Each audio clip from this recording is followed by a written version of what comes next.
Good evening, ma'am. We are here to have a short interview regarding your role as a counselor, as a licensed counselor. And first and foremost, I, together with my students, would like to thank you personally for giving us the opportunity with your very busy schedule Mhm. for us to have a short but informative interview with you, ma'am. I have here 20 questions for you to Wow, answer, 20 questions. Okay. and just answer the questions as truthful as possible, based, of course, on your understanding of the question. Are you ready, ma'am, for the question, for the interview? Mm-hmm. First question. What is your educational background that qualifies you for the position? The position that I am referring to here is being a Mm-hmm. counselor. As a counselor, okay. Well, I just want to make a disclaimer, Doc, that right now I'm not practicing as a guidance counselor in our institution. Currently, I'm holding the director position for research and development. However, I've been in the industry, I mean, counseling uh, practice for like 80 years already and is still doing counseling services pa rin naman, but not just in this organization. So my undergrad is AV psychology and I actually took my ed guidance and counseling. After that, I was able to pass the RA 9258, which is professionalizing the guidance counselors profession granted by the PRC. So that actually qualified me to be in this position as a guidance counselor. So right now, I'm candidate status for PhD in clinical psychology. I think that also adds up for me to be qualified to do counseling services. Ayun po. Thank you, ma'am, for that answer to the first question. Can we now Mhm. proceed to the second question? What personal characteristics do you possess Mhm. that would enhance your work as a counselor? That would enhance my work as a counselor. Personal characteristics. I think I should start with competence. Why? Kasi being a counselor, being a professional counselor needs a highly trained background who could be able to use a different range of counseling approaches with their clients. So it's very important. Another is you have to be committed. Lagi kong sinasabi frequently na counseling is not for everyone. You need to have this commitment with you. You need to have passion to help other people. You need to have this what we call compassion, and of course empathy. You need to have this level of listening skills and understanding, genuine concern, and of course warmth and unconditional positive regards with your clients. Yeah. So those were the personal characteristics that I think a counselor should possess if you really want to be an effective counselor. Ayan, Doc. Thank you, ma'am. There are actually a lot of Yes. characteristics that should be possessed Mm-mm. by a counselor. And looking at you, Mm-hmm. ma'am, you all possess those characteristics. The third question. What is your Uh, perception on counseling? my own perception of counseling. Okay. For me kasi counseling, no, this is the heart of guidance services. For me, that's how important counseling is. Counseling leads to a deeper self-understanding and acceptance to be the best version of yourself. Ito yung process ng journey between a client and a counselor wherein we're able to explore difficulties, the level of distress, the emotional struggles, yan. And you really need to help the client to see things more clearly by what? By presenting options, no, and different perspective, parang different point of view. Na you want aim to understand yung conditions ng client with the goal of facilitating change, of course. So, para sa akin, ang counseling is a trusting relationship. Kaya nga binavalue natin yung level of confidentiality.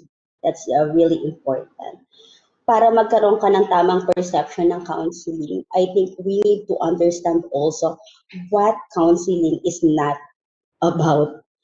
No, counseling, it's not about giving advice, it's not about being judgmental, no. It is not about you're attempting to sort out the problems of the client. That's a very no, no. Na you're like expecting or encouraging the client to behave, yung point of view mo na i-impose mo sa kanya, hindi ganun yun.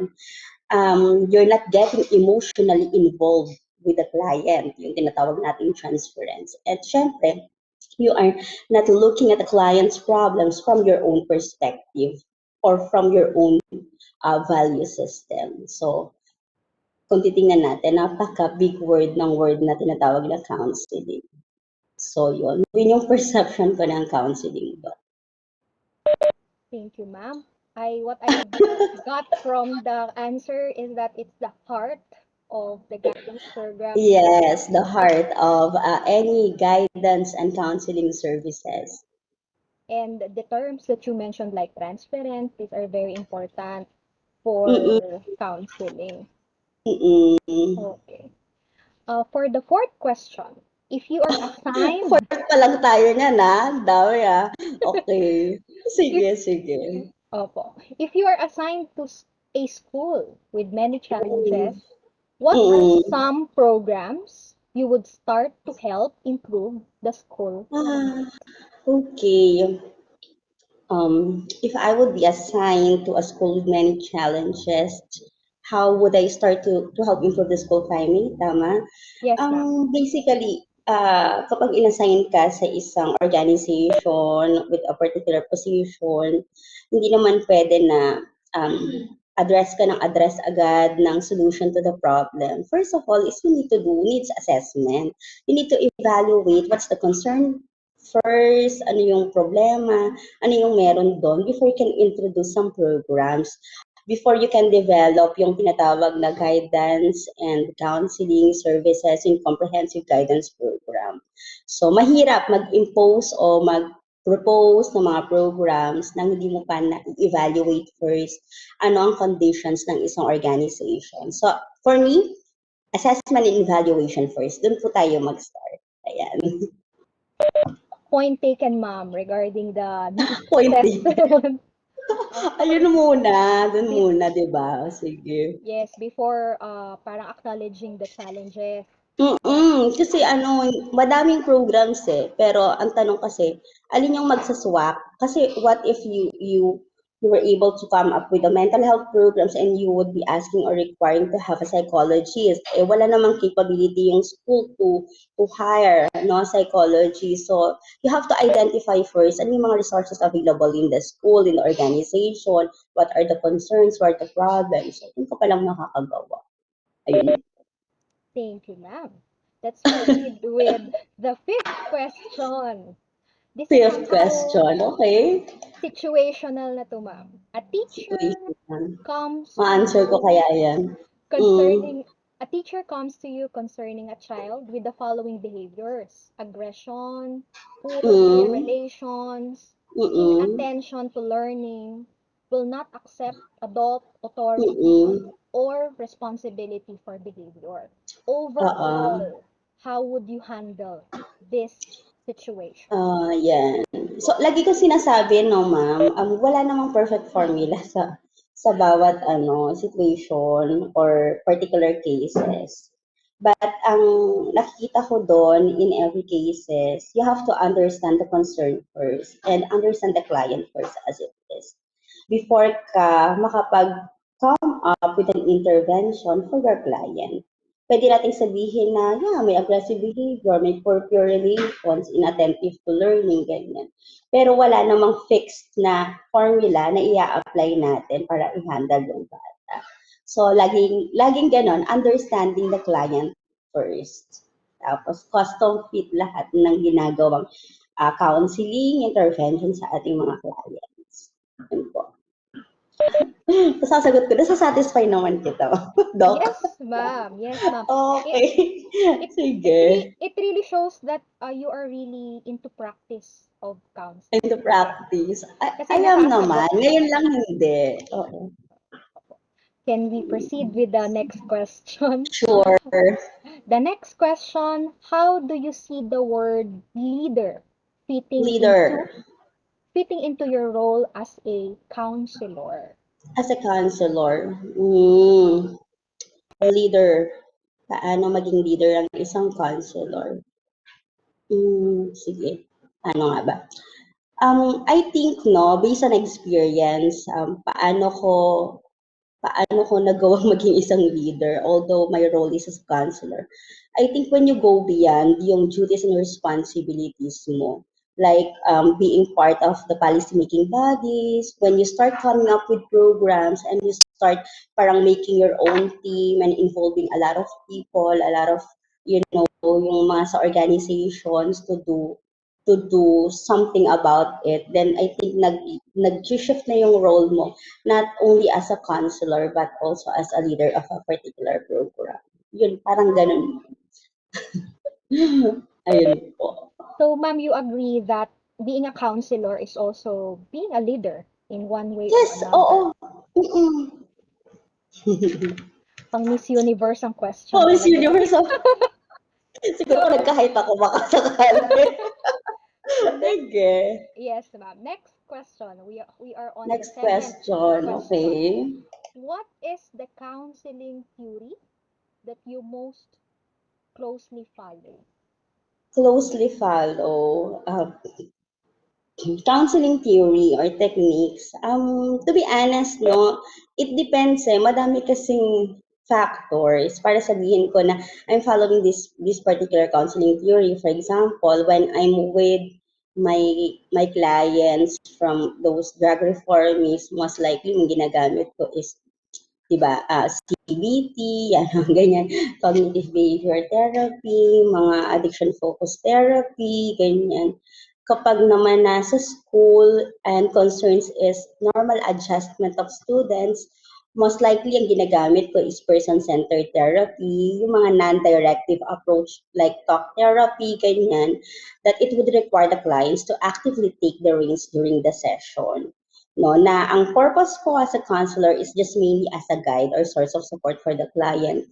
While, for example, I have this trauma focus, I mean client, so ginagamit ko most likely mga trauma focus counseling therapy. So depende sa nature ng case ng client.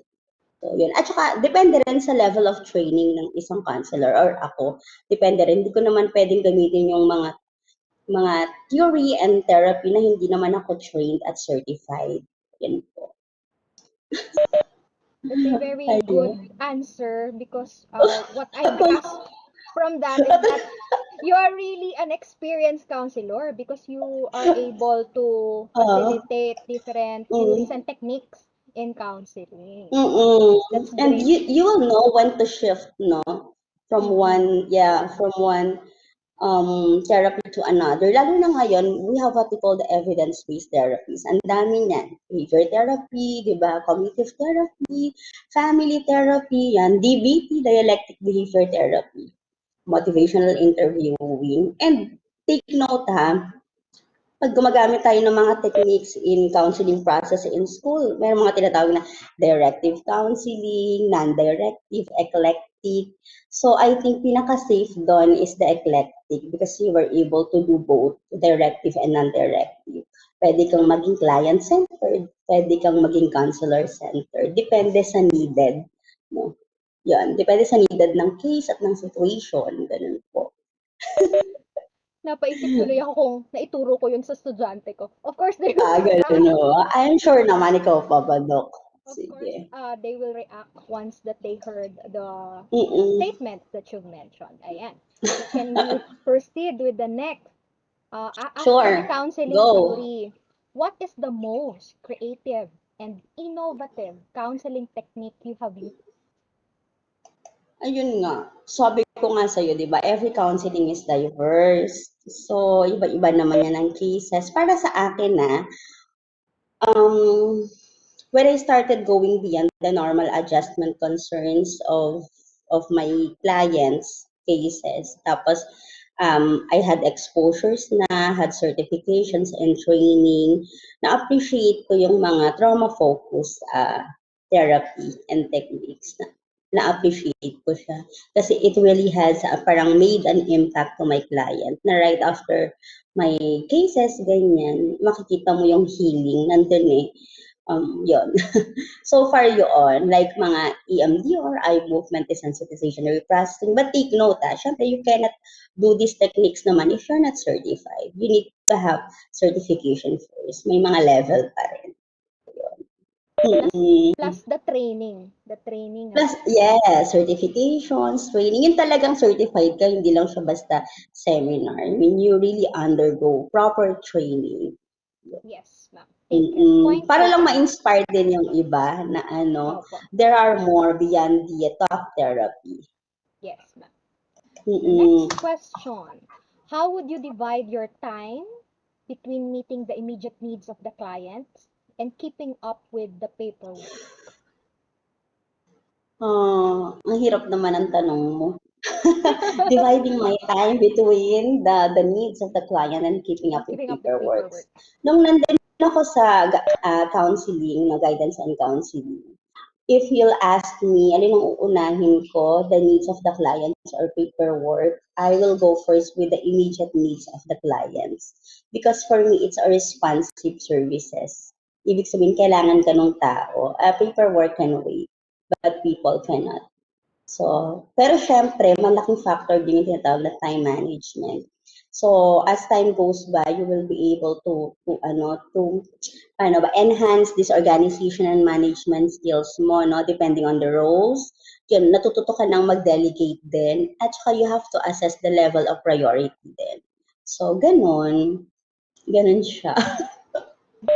Parang ano ma'am 'no, yung nakukuha ko sa Oh, interview, akala mo it's as simple as counseling, pero ang daming nakapaloob sa kanya that you really yes. need to, Mm-mm. know the time, the characteristics, ano, yung mga Oo. essential things. Madami kang Akala mo basta ganun i-consider. lang, no? Opo, wow, may nakuha ako.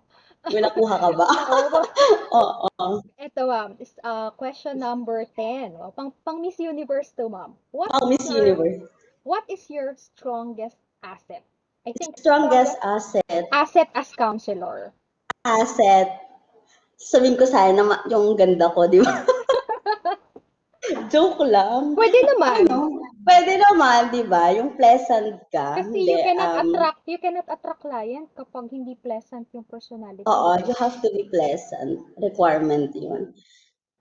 Strongest asset. For me talaga yung you have this concern with your client. Para sa akin yun. Yun yung dahilan bakit pinupush ko to, yung you were able to identify ano yung gusto mong gawin sa buhay mo. So, paano ba yun? Intrinsically motivated ka to do something. I think yun yung yun yung asset, yun yung nagda-drive, yung nagbibigay ng drive sa akin to pursue yung mga ginagawa ko. Okay lang ba yung answer ko? Opo. Oh, Oh, yes, sige. that's your asset. That's your Oo. perceived asset. Oo. Question 11. Yan, medyo kalahati na po tayo. What do you think Kalahati na. Oh, is sige. the most important characteristic of a counselor? What is the Ayun, most important characteristic? pagka-client-centered talaga ako eh, no? Unconditional positive regard. You need to be warm. You need to be genuine. I think yun yung pinaka-importante. Kailangan maramdaman yun kasi kung hindi mo i-impart yun sa client mo, magkakaroon sila ng mistrust issues sa'yo. And hindi mo na mapapacilitate yung healing kapag nag-start na silang mag-doubt sa'yo. Yun. Yun. Yes, ma'am. So the counseling Mm-mm. will not be successful, ano po, if rapport and trust Rapport, you really have to build rapport first. will not be Oo. Tsaka established. makita ka nila as credible. Yung may tiwala sila sa'yo, magtitiwala sila sa'yo. Kasi pag yun yung nawala, ano, hindi na kayo magpo-proceed. Hindi na babalik yan sa second meeting niyo. Ganun. Okay, ma'am. Thank you. Okay? Oh, Yes. sige. The next Mm. question, how do you handle Mm. criticism? How do you handle criticism? Natawa ko dyan sa criticism na yan. Hmm, ano, you really cannot please everyone naman, di ba? But if you,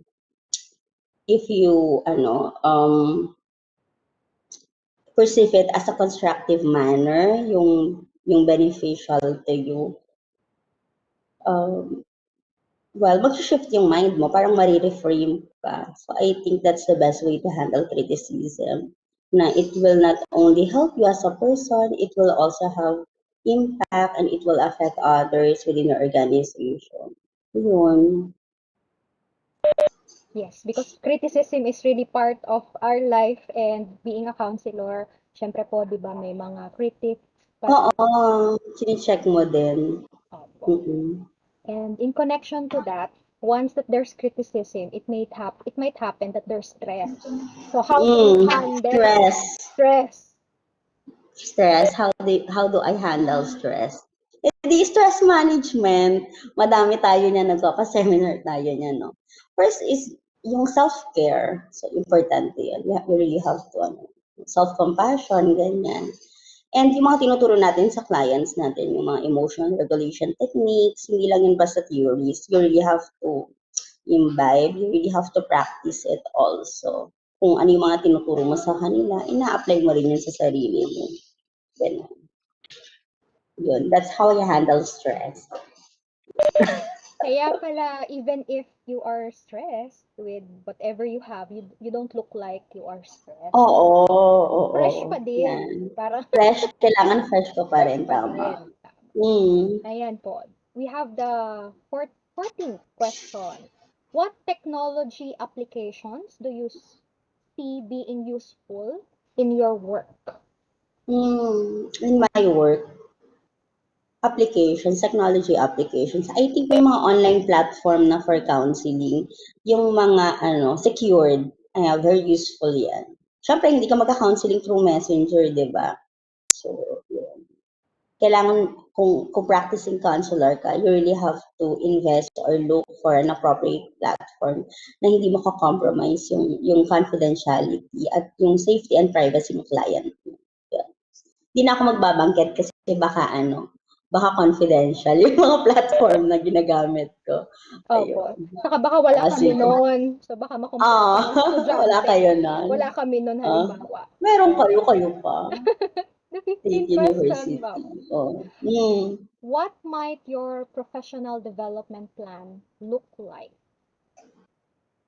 Professional development plan, aside from yun nga, a counseling counselor is, I think you can also exert yung mga services mo sa community, like providing psychosocial services, ayan. Kaya nga, di ba, one way for me to be able to better understand yung diverse clients, kasi minsan hindi lang naman yung mga normal adjustment ng mga estudyante ang concern mo. And because of the lack of practitioners in the field, mapipilitan ka to learn more, to understand more. That's why, kaya nga nag-pursue ako ng clinical psychology. So yun, so kung titingnan ko yung development plan, papunta siya sa clinical practice later. Ganun. Okay, ma'am. You've mentioned about working in the community and Yes, oo. ayun, related yung next question din, ma'am. Kasi there are a lot Ah, of professionals, social workers, school psychologists, oo. other professions. What can you provide that is different from these Mm-mm. professions, like social worker, school psychologist, or mental health Mental health counselor? counselor. Ano pa yung pwede kong i-provide? I think ngayon nga, di ba, nasa research services ako. Ayun. Gamit na gamit yung mga, ano, alam mo naman yung nature din ng ating background, di ba? Research related talaga siya. And very fascinating talaga. So I think yun yung isa. As a researcher, mm, artista, pwede bang artista? Gusto ko yung Joke sa lang. gusto ko yung sa Hindi ko research kasi pinlano. Ha? gusto ko po yung sa research kasi naipasok pa din siya at talaga namang ginagawa siyang Mm-mm. counselor. Mm-mm. Tama. Ayun. Medyo malapit na po tayong matapos. Malapit na tayong matapos. This is the Mamaya pwede na. 17th question. Oo. When considering ethical standards and school or Mm-mm. institution policies, how would you handle a conflict between the two? Conflict between the two, ethical standards and school or institutional policies, no? Paano nga ba i-handle? Can you give me an example, ma'am? Or okay lang kahit general na lang? Kahit general na lang, ma'am. Kahit general na lang. I think ang role natin as professional or counselor sa isang institution is hindi lang sumunod kung ano yung gusto ng administration. We have ethical standards in place. And one of your role as a counselor, then as a professional, is to inform them ano ba yung ethical guidelines, ano yung ethical standards that we need to follow if we want to provide this kind of services. So I think proper psychoeducation, information, kapag naman pinag-usapan yan o kaya in-inform mo sila, pinakita mo yung mga basis, kung anong mga Republic Act ba yan, ayun. I think maiintindihan naman nila. Yun. Hindi na siguro magpo-proceed sa conflict between the two. Thank you, ma'am. So, dapat marunong din mag-manage ng conflict between the school and Oo, conflict resolution. ayan. Thank Yeah. you po. Oo. 18th question. What has your experience been in working with clients of color and LGBT? Actually, LGBT. LGBT Hindi is ko na to really papaka-emphasize, no? Kasi alam naman natin, clients with color and LGBT, madami tayong ina-address din dyan, di ba? Pero, ganun pa din, hindi mo naman sila i-consider as a special group eh. Para sa akin, unconditional positive regards pa din. Doon pa rin mag start yun. And then the rest follow. Kasi iba-iba naman sila ng cases. Kahit pa sabihin natin na they're under LGBT. there's no Kasi special iba-iba, di ba? For example, under siya ng LGBT, tapos on the side, meron siyang struggle about yung iba. Hindi na ako magsasabi ng case. Baka may disclose pa ako. Yun, basta unconditional positive regard pa rin. so there's no special treatment ma'am regardless of the color, Oo. Although syempre you have background, pinag-aralan mo ano yung characteristics nila, ano yung nature, ganyan. Pero hindi ka magpapa-apekto din eh. Kailangan treat mo pa rin sila as a person. Ayan, ganun. Thank you, ma'am. This is the second to the last question. Second to the last. Okay. How do you handle conflict with a colleague, parent, or administrator? I think hindi mo naman kailangan maging counselor para matutunan how to handle conflict.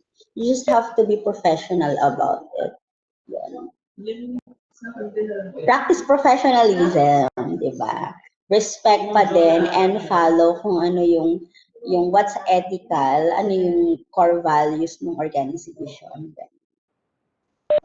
Wow, we are down to the last question. And the last is, The last question is, how do you keep yourself organized? So, how do I keep myself organized? yung multitasking, ma'am. Multitasking, oo. Hmm, ano, hindi mawawala talaga yung multiple task, di ba? Yung minsan na ma-maximize ka, ganyan. But clarity of the mind, importante yun. And you have to keep track of all of your activities. Yung sinasabi natin na be mindful, yun. Yun. Ang laking tulong nun. Mindfulness, practice mindfulness. First thing to help yourself organize. Para ma-manage mo yung Kaya ang sabi nila kahit mag-multitask, you have the ability to focus and to live at the present then. Yeah. Thank you, ma'am. We were actually able to have the 20 questions, but baka po meron kayong final words, especially Final to my word, wala na. Tama especially na to my yun. students. Baka gusto niyo silang ma-motivate or any inspirational statement for Motivate. them kasi being a Mm-mm. psych student later on, baka tumahak sila Yung sa gustong isang mag-pursue ng counselor. school counseling, tama. Opo. Oo. Baka po meron Sige. kayong advice or what. Yes. Advice. Hindi na lang siguro advice. Siguro I'll just share kung ano yung perspective ko about my profession as a counselor. You know, being a counselor, bakit gustong gusto ko siya? Kasi lagi kong sinasabi yun, it makes me a better version of myself. Ganun ko lang siya ipuput into words. Ah, ayun. Kasi it requires you to really be passionate. It's like you have a career and passion at the same time. So, ma-enjoy mo lang siya kung nandun yun. Kaya it makes me a better version of myself. And what we do matters. So, we really matters. Yung mga gusto mag-pursue dyan ng school counseling. Yan. Okay na ba yun? Yes, ma'am. Thank you very much for a very meaningful, short yet very meaningful conversation with you. And I hope that Mm. my students, Mm. when they watch this, they will really get a lot of Oo, sorry hindi good ako insight. makapag-live tomorrow kasi may meeting kami. Kung ano, wala namang Yes, ma'am. problema sana. I Oo, na-meet ko really, sana sila. yes po. And Oo, actually, they are nakipagtanong so sana sila. excited. They are excited Talaga. to meet. Pero, Ang pinakita ah, mo ba yung maganda kong picture? opo, ma'am. Sabi nila, naku, magtatanong ng pang Miss Universe. Kasi mukhang Miss Oo. Universe ang aming Pang Miss visitor. Universe na Pero question. we appreciate po your time and effort for today. Like what Mm-mm. I've said, Mm-mm. this is short yet very meaningful, and it will really help my students and psych students in their line or their field na tinatahak sa Mm-mm. ngayon. Thank you very Mm. much, ma'am, and Sige po. mag-usap po tayo sa susunod na mga panahon, and I really appreciate it. Thank you, ma'am. Sige, We're Doc. giving you a virtual round of applause. Thank you po. Sige, bye-bye.